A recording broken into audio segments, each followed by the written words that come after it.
જય શ્રી રામ બધા ભાઈઓને સ્વાગત છે આપણા નવા દિવસના નવા બ્લોગમાં. ભાઈ બ્લોગની શરૂઆત થઈ ગઈ, આપણે નાહી ધોઈને રેડી થઈ ગયા છે. બ્લોગને છેલ્લે સુધી જોજો, મજા આવશે. મિત્રો આવ્યો છે ભાઈ પાણી, તો આપણે ઉપર ટાંકી ભરવાની છે, પણ નળી થોડીક છે ને આમ આડી આવડી થઈ ગઈ, તો આપણે ઉપર ચડીએ અને ભાઈ રાખી દઈએ સરખી નળીને.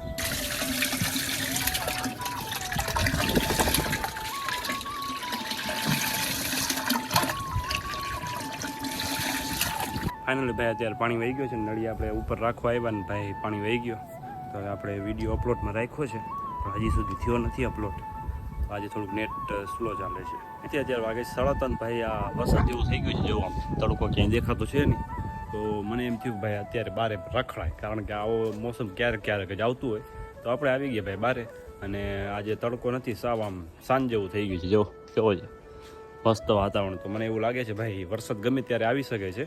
આમ જો ખાલી વાતાવરણ કેવો થઈ ગયો છે આમ જોરદાર, જાણે સાંજના આપણે વાગી ગયા હોય ભાઈ 6-7 વાગી ગયા ને એવું લાગે છે. જો અત્યારે ભાઈ દાદાના મંદિરે હું બેઠો છું, અને ભાઈ અહીંયા મજા આવે છે. આજ તો આજે બપોરના 3:30 વાગ્યા છે, છતાં પણ આમ મસ્ત વાતાવરણ થઈ ગયું છે. અને આ બાજુ આપણી મગફળી. તો ભાઈ આવ્યા હતા આપણે બધા વાયર ચેક કર્યા. આજે તો સુવર આવ્યા નથી ક્યાંથી, તો હવે ઝટકો કામ કરે છે, મતલબ ખબર પડી ગઈ છે. આમ જો મિત્રો, આમાં ભમરા ચોટેલા છે, ભમરા. જો બ્લેક છે ને, ખેતરના છેડા ઉપર હાઈલો જાઉં છું ભાઈ. બાકી બે ત્રણ છાંટા આવવાનું ચાલુ થઈ ગયા છે. હવે વરસાદ આવશે 72 કલાકની ભાઈ આગાહી મેળી છે, તો આવવાનું તો છે જ. બાકી કચ્છ બાજુ તો વરસાદ ચાલુ થઈ ગયો છે. હવે ભાઈ આ બાજુ આવે એટલે પાછો પાણીની તો જરૂર જ છે. માંડવીને આપણે આવી જાય તો સારું, પણ બહુ વધારે ના આવે તો સારું, કારણ કે બહુ વધારે નુકસાન કરે પછી. અત્યારે ભાઈ વરસાદ ચાલુ થઈ ગયો છે, ભીનો થઈ ગયો અડધો તો. બાકી આ બાજુ આમ વરસાદ ચાલુ છે. ભાઈ વરસાદની તો ખાસ જરૂર જ છે આપણી માંડવીને. તો આજે એવું લાગે છે રાત આખી ભાઈ ચાલુ રહેશે. બહુ વધારે તો વરસાદ નથી જોતો, પણ નોર્મલ આવે તો સારું છે એમ.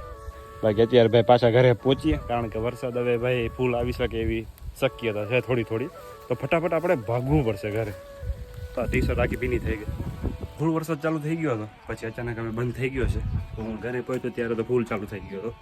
હવે છે ને ઓછું પડી ગયું, થોડું છાંટા આવે છે. અત્યારે છાંટા તો થોડો ચાલુ જ છે. આજે રાતે એવું લાગે છે ભાઈ વરસાદ આવશે વધારે, પછી ખબર નહીં ભાઈ. આંબાલાલ કાકાએ આપણે આગાહી તો દીધી છે, જોઈએ ભાઈ આગાહી સાચી પડે કે ખોટી. તો અત્યારે થઈ ગયો છે બીજો દિવસ, અને ભાઈ સવાર પડી ગઈ છે, આપણે ઉઠી ગયા છીએ. અને ભાઈ આમ જો ગાયો કેટલી બધી ભેગી થઈને ઊભી છે. હમણાં થોડોક છે ને વરસાદ આવ્યો હતો, જો આમાં દેખાતું તો નથી. તો થોડા છાંટા આવ્યા હતા, બહુ વધારે તો નહોતો આવ્યો, પણ થોડો આવ્યો હતો એમ. તો હવે તો ભાઈ અત્યારે તો બંધ થઈ ગયું છે. તો વાદળા જો એવા જ છે.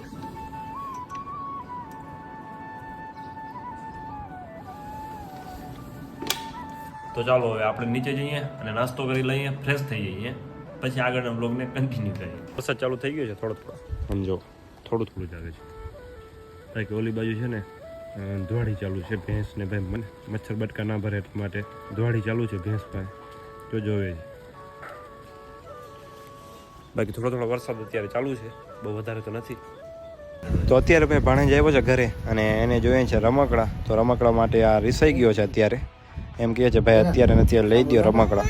તો અત્યારે બેઠો છે અને ધીરે આમ વિડીયો ચાલુ કર્યો તો રડતો નથી, પણ આમાં વિડીયો બંધ હતો તો રડતો હતો કે મને ભાઈ રમકડા લઈ દો.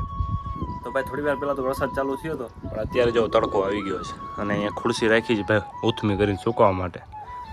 બાકી તડકો ભાઈ આમ જો મસ્ત અત્યારે ખુલ્લો વાતાવરણ થઈ ગયો.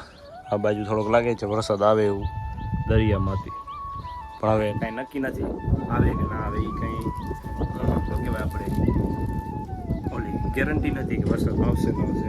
અત્યારે ભાઈ બેઠો છું ખાટલા ઉપર. જો ભાઈ આ કાંકરેટ વાળું બનાવી તો નાખ્યું, પણ આને છે ને હવે ઉપર છત ઉપર રાખવું છે. તો હવે આ બહુ વજનવાળું થઈ ગયું છે.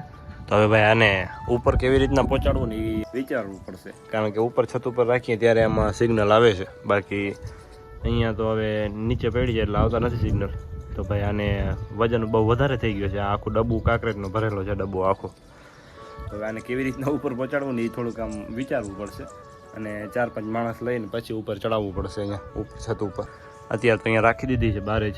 ત્યારે કેબલ પણ કાઢી નાખ્યો છે. જો અહીંયા સિગ્નલ આવતા નથી, તો હવે ઉપર ચડે ત્યારે ભાઈ ટીવી ચાલુ થાય, ત્યાર સુધી તો આમ નીચે જ રાખવાનું છે. અને મિત્રો હું ઇન્સ્ટાગ્રામ જોતો હતો ને તો મને ભાઈ એક ભાઈ મેસેજ કર્યો છે કે તમારા વિડીયો સારા હોય છે યુટ્યુબમાં, પણ તમને થોડુંક આમ થંબનેલ એડિટિંગ કરતા નથી આવડતું.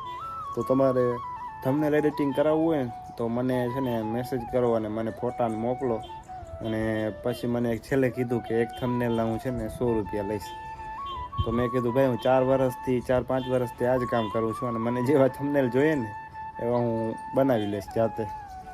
પોતપોતાનું બધું કામ કરે છે ભાઈ, એ ભાઈ મહેનત કરીને બધાને કહે છે કે કોક કરાવી લે થંબનેલ એડિટિંગ, તો એ ભાઈનું હાલે રાખે. આપણે વિરુદ્ધ નથી ભાઈ, સારું કરે છે જે કરે છે. પણ આપણે તો આવડે છે એટલે આપણે નથી કરાવ્યું. પણ અમુક એવા મળી જાય જે ના પણ આવડતું હોય થંબનેલ એડિટિંગ કરાવતા, તો ભાઈ કરી દે તો સારું છે. એમ બહુ એટલા ખરાબ પણ થંબનેલ એડિટિંગ નથી કરતો, સારા હતા. મને ફોટા મોકલેલા હતા 2-3. તો ચાલો મિત્રો આજ માટે આટલું જ. મળીએ આપણે કાલના નવા વિડીયોમાં. ત્યાર સુધી લાઈક, શેર, કોમેન્ટ અને સબસ્ક્રાઈબ કરી નાખજો. બાકી જય શ્રી રામ.